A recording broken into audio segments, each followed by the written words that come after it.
Police কিন্তু জল কামান চালাচ্ছে। সব মিলিয়ে হাওড়া ব্রিজের চত্বর এখানে ইতিমধ্যেই রণক্ষেত্রের আঘাত ছিল পরিস্থিতি। পুলিশ জল কামান চালিয়ে কিন্তু ছত্রভঙ্গ করার চেষ্টা করছে জনতাকে। সব মিলিয়ে এই মুহূর্তে উত্তপ্ত পরিস্থিতি তৈরি হয়েছে।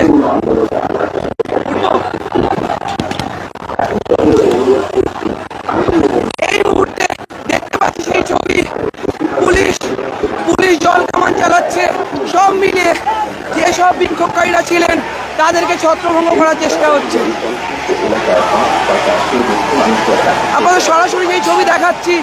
এই মুহূর্তে সবচেয়ে বড় খবর, হাওড়া ব্রিজ চত্বরে যে বিক্ষোভকারীরা ব্যারিকেড ভাঙার চেষ্টা করছিলেন, প্রায় ভেঙে ফেলছিলেন, সেই বিক্ষোভকারীদের হটানোর জন্য পুলিশ জল কামান চালালো।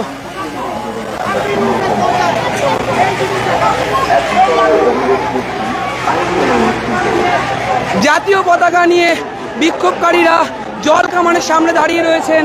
সব মিলিয়ে হাওড়া ব্রিজ চত্বরে এমজি স্ট্যান্ড রোডের যে সংযোগস্থল রয়েছে, অর্থাৎ কলকাতার দিক থেকে হাওড়া ব্রিজ যাওয়ার যে পথ, সেখানে যে